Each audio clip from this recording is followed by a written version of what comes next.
Сайн байцгаана уу хүнд үзэгчдээ. Өнөөдөр манай Defacto нэвтрүүлгийн зочноор Сентерра Гоулд компанийн дэд ерөнхийлөгч, үйл ажиллагаа хариуцсан гүйцэтгэх захирал ноён Гордон Рейд оролцож байна. Гордон Рейд, Сентерра Гоулд компани дэд ерөнхийлөгч, үйл ажиллагаа хариуцсан гүйцэтгэх захирал. Ноён Гордон Рейд нь төрөлх Канада болон Америкийн нэгдсэн улсад уурхай инженерээр бакалавр, бизнесийн удирдлагын чиглэлээр магистрийн зэрэгээ хамгаалсан. Канадын уурхай төвлөрсөн жижиг хотод төрж өссөн тэрээр олон улсын болон Хойд Америкийн уурхай салбарт 30 гаруй жил ажиллаад байна. Сентерра компанид анх 2004 онд менежерийн албан тушаалд ажиллахаар орж байсан бол 2013 онд тус компани дэд ерөнхийлөгч, үйл ажиллагаа хариуцсан гүйцэтгэх захирал хүртэл дэвшин ажиллаж байгаа юм. Бидний нэвтрүүлгийг Канадын Торонто хотод хийж байна. Good evening.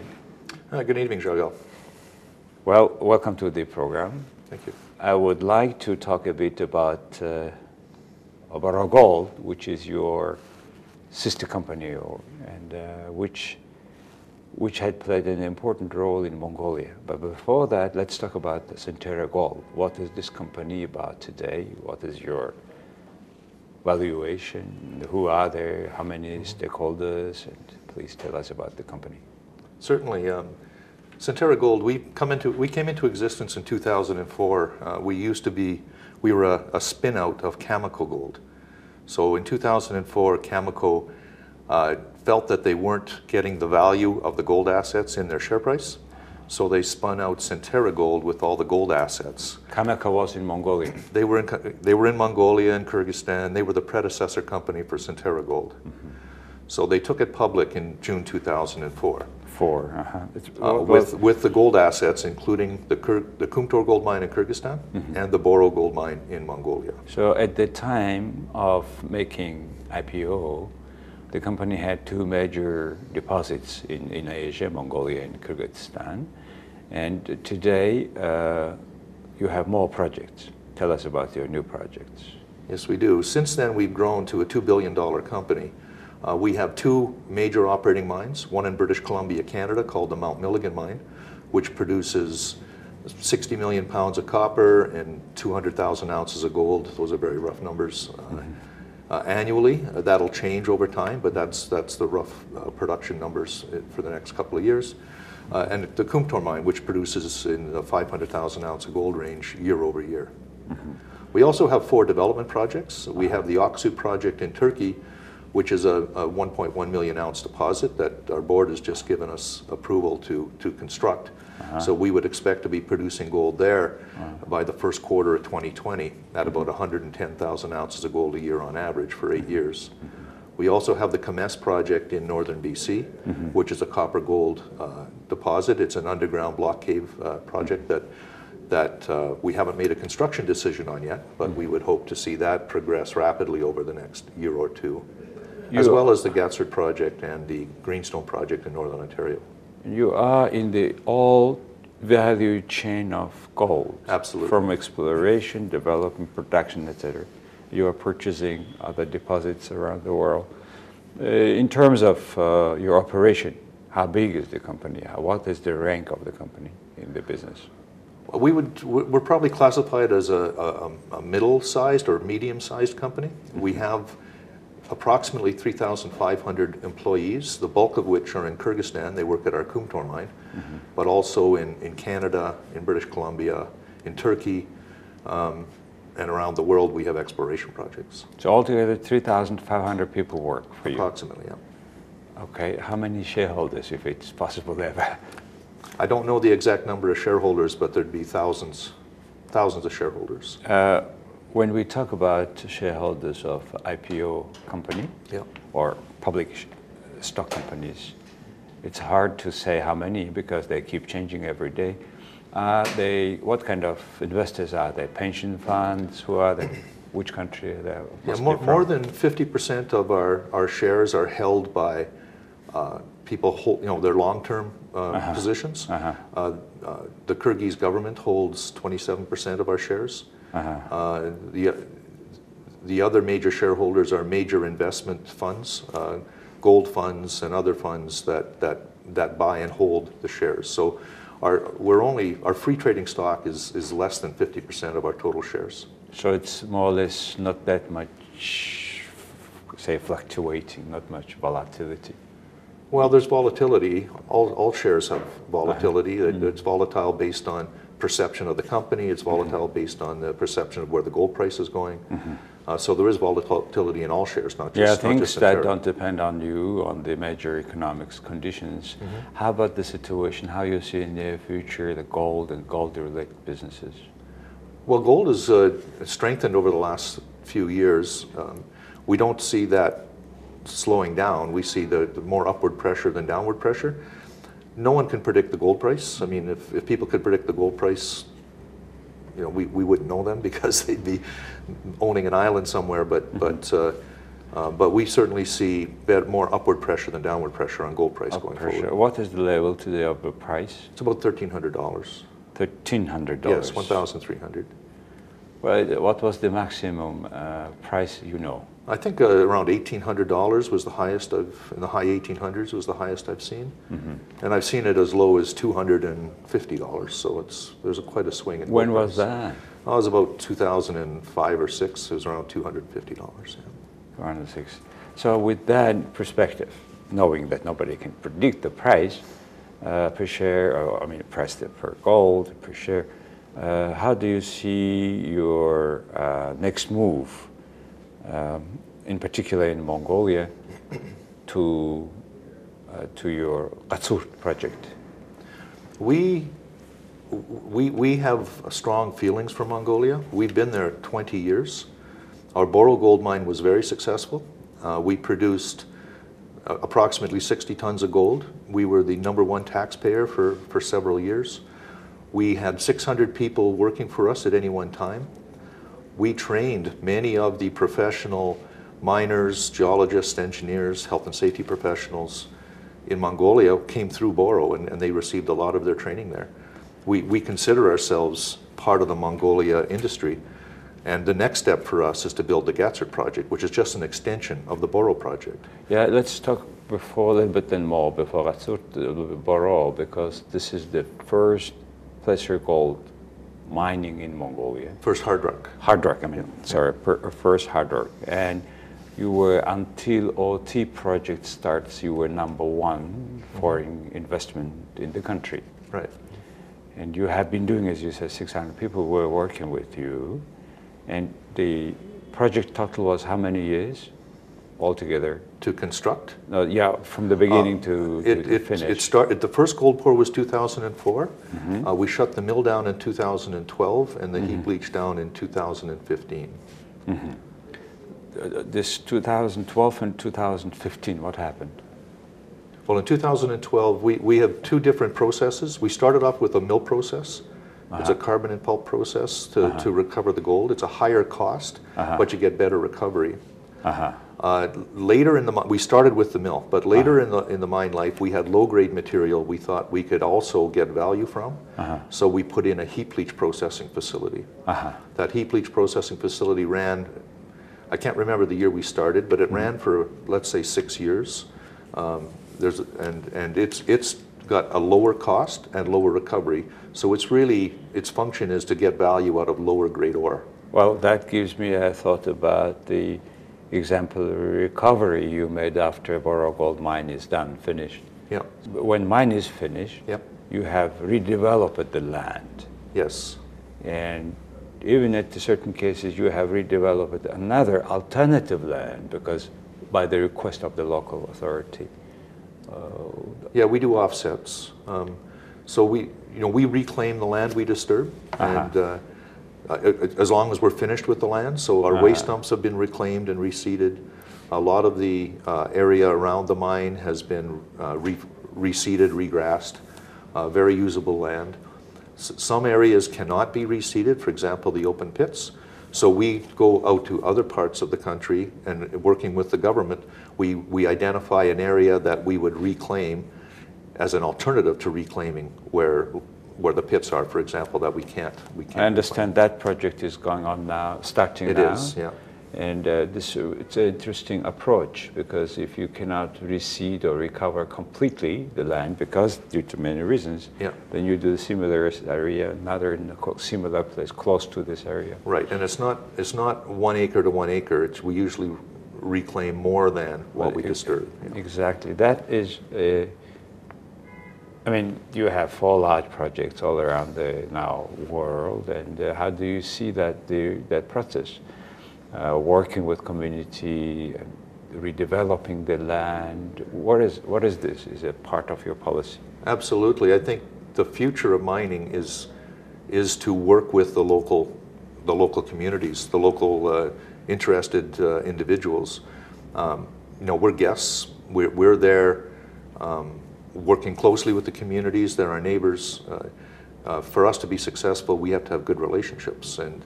And by good relationships, I don't mean that we just write them a check. I mean that we work with them, identify what their needs are, if it's training, if it's education, if it's jobs. We work with them to try to fill those needs. At the same time, try to do our jobs, which is to mine. Mongolians recall, I mean, we see now the wonderful maternity hospital you made for, I understand, 10 billion or so Tugriks. And it's a brand new hospital. Number 1 maternity hospital, yeah. Brand new, I've replaced the old one, new standard, new service, and I think the people see the value of this making the community a better place. I was at the grand opening, and it was just very gratifying to be able to do that for the community. To see this brand new hospital that so many children will be born in for the betterment of the city and the country.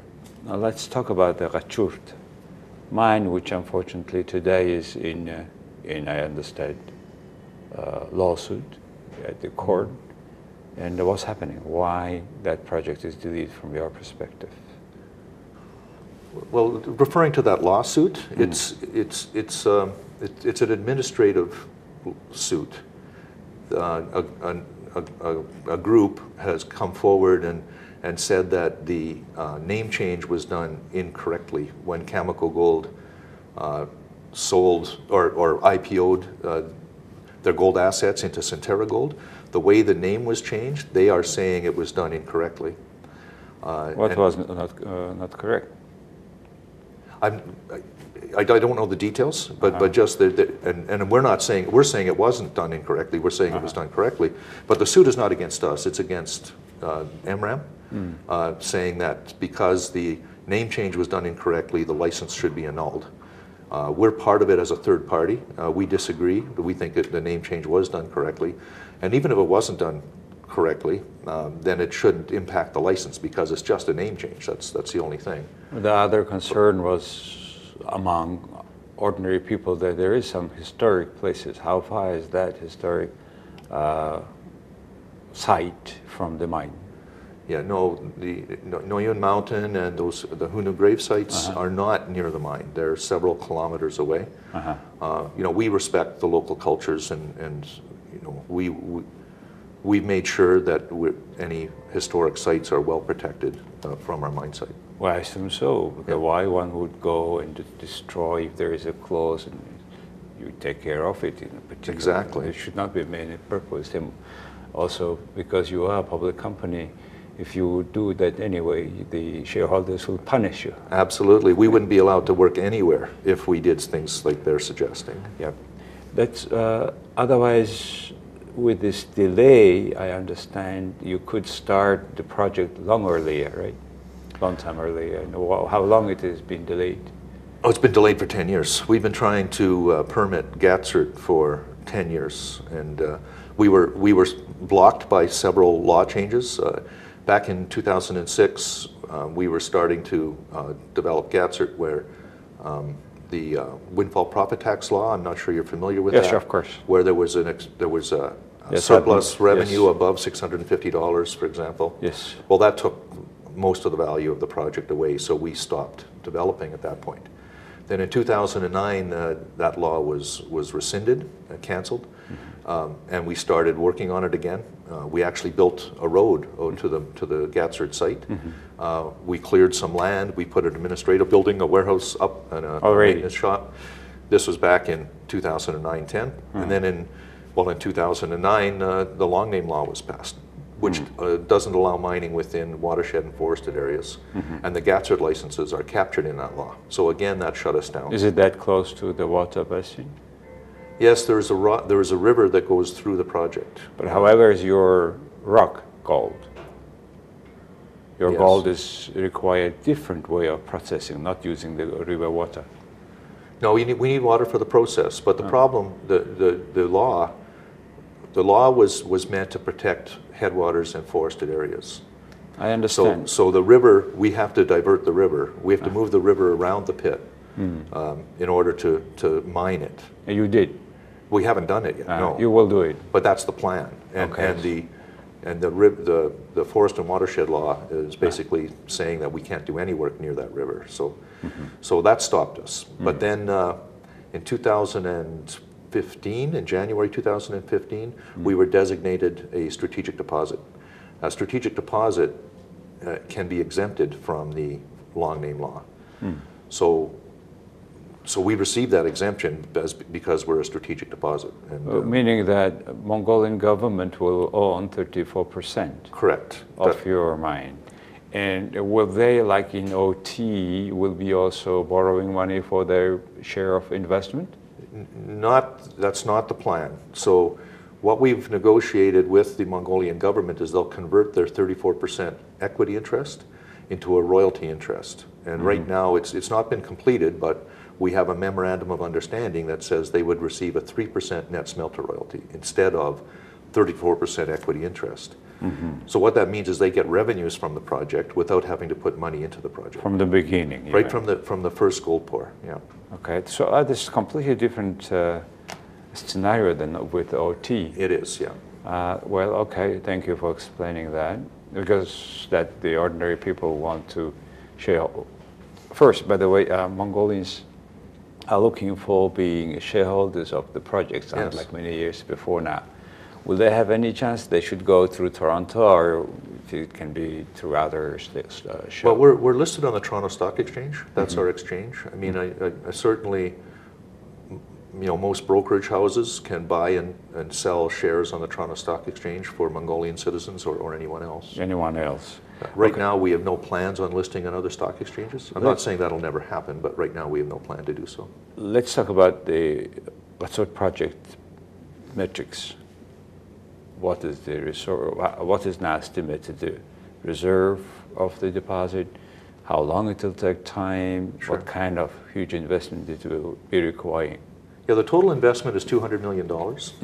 That includes some new technology from Mongolia. It's bio-oxidation technology that uses bacteria to break down the sulfides so that the gold can be leached out of the ore. It's the $200 million will be spread out over about 3 or 4 years, because initially the first part of the mining we can mine and process it through the existing Boroo mill. So we'll mine it, truck it the 50 kilometers by the road we built in 2009 and 10, and process it through the existing mill. During that time, we'll build the bio-oxidation facility, and we'll convert to the sulfide ores and put it through the bio-oxidation facility in about year 3. It's an 8-year mine life. Interesting. You will be using now that processing, which is still existing at the Boroo Gould. Yes. 50 kilometers away, you will bring in the ores there, and then you will processing gold with the old method. That's correct, yeah. Then meanwhile, how long it will take time to build up this new bio-oxidation? Yes. It takes 2 years to build the facility, but we can use the existing plant until that's ready. What is the principal difference and benefit of this new technology? Well, because we can't use the existing process to recover the gold from the sulfide ores. It's locked into a sulfide form, and the sulfide form, we can't leach the gold. It's called a refractory ore. So we need the bio-oxidation process to break down the sulfides, which will then allow the gold to be leached out of the ore. This bio-oxidation, is it in terms of harm to the environment? Which one has more advantage or less harm to the?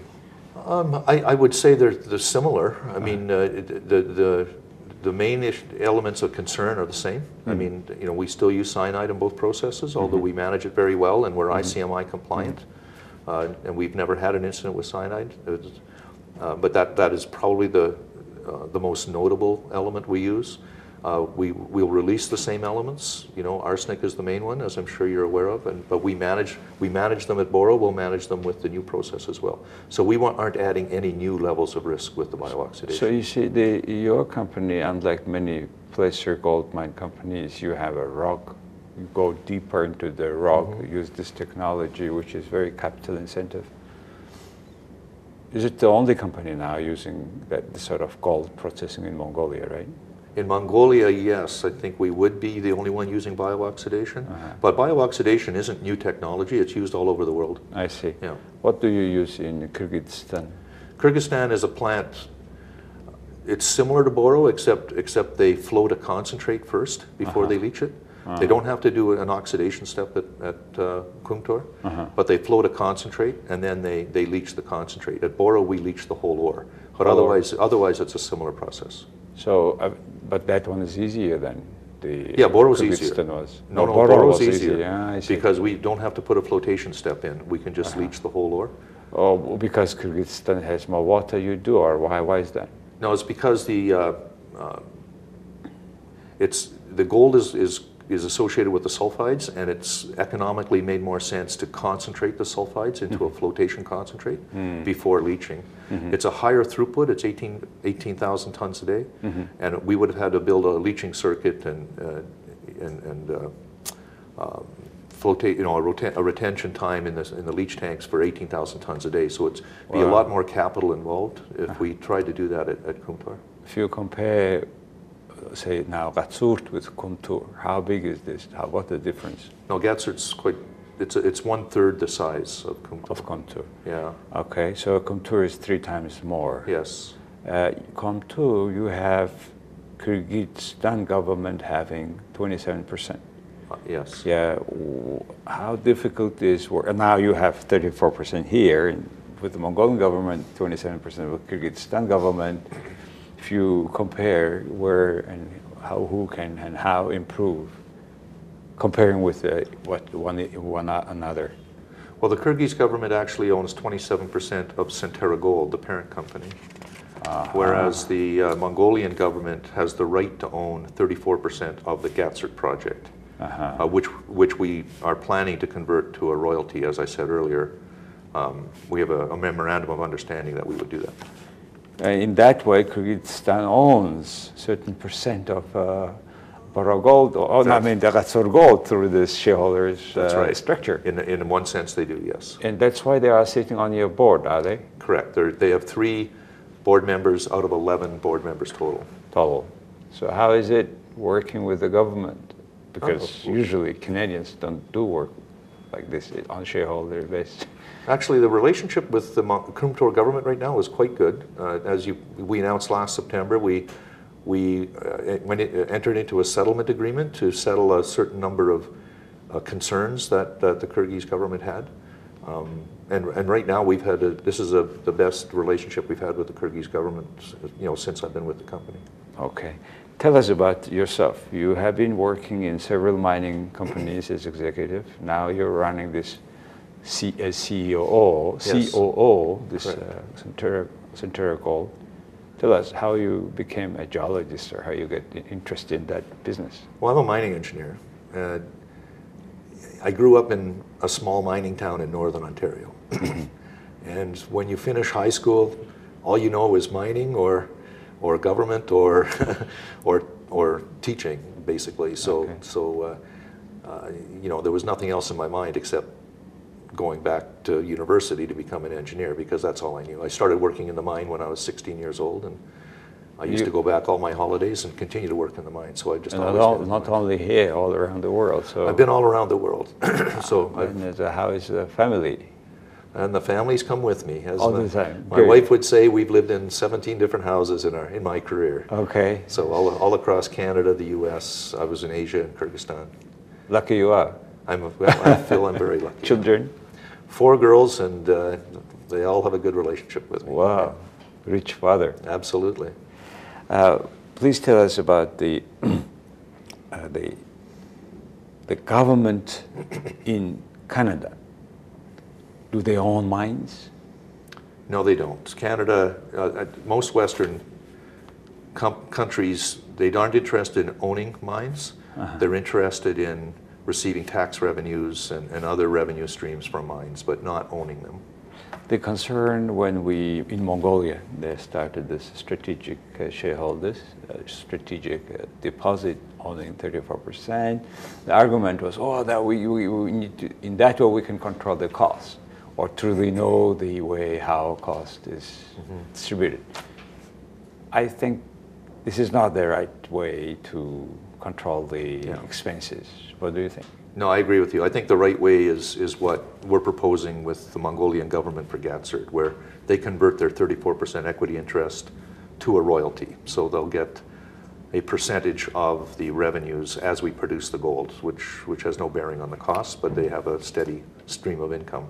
So 34% of instead equity, what will be the ratio? How you would do that? The best thing for the interest of both sides? Well, we negotiated that a couple of years ago with the Mongolian government. It's not been finalized, but we agreed to a ratio of 34% equity is equivalent to about a 3% NSR. An NSR is just another way of saying a royalty. Royalty. So, but the other one is the time winning. From the beginning you receive. You receive don't from the day invest one. money. You borrow money to invest. Don't borrow money to invest into your project. The government doesn't have to borrow money. They don't have to invest in the project. And the day we pour the first gold, they'll get some money for that gold. And out of all these mines you were working, probably it's the first case when the government wants to have equity. Well, actually, back when Kumtor started, it initially started that they owned 2/3 of it, and Cameco owned 1/3. It was before Sentera existed. And the Kumtor government realized it was better to have a royalty and taxes than equity interest, so they converted that to a new tax regime and 27% of the parent company. Parent company, so of the shareholders. So they own 27% of the shares. The whole parent the whole company. Yeah. Do they receive royalty from the beginning? They receive royalties from Kumtor, and they still do. Okay. It's different now than when they owned. When they owned it, they only took money from profits, and it wasn't very profitable back then. That's back when gold was like $250. So that's why they converted it to a royalty, so they'd have guaranteed money coming in. Maybe then Mongolians can reconsider. They should talk to the 34% into the Sentera shares. In particular, when now, like the mining is booming now in Canada, good time is coming. I saw it, the PDAC, so much interest. There's a lot of excitement right now, yes. Yeah. It's not an easy road. It's not easy. It's hard to find quality projects, and when you find them, you have hurdles, like you have your responsibility to the local communities, your responsibility to the local governments, so you have to balance that. And then it's significant amount of capital to build a mine. Kumtor, GATSERT at 200 million is actually a low-cost mine to build. Many mines are half a billion and more.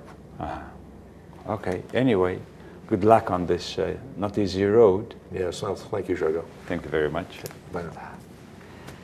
За хүн үзэгчдээ өнөөдөр манай Defacto нэвтрүүлгийн зочноор Сентерра Гоулд компани дэд ерөнхийлөгч, үйл ажиллагаа хариуцсан гүйцэтгэх захирал ноён Гордон Рейд орцлоо. Их баярлалаа.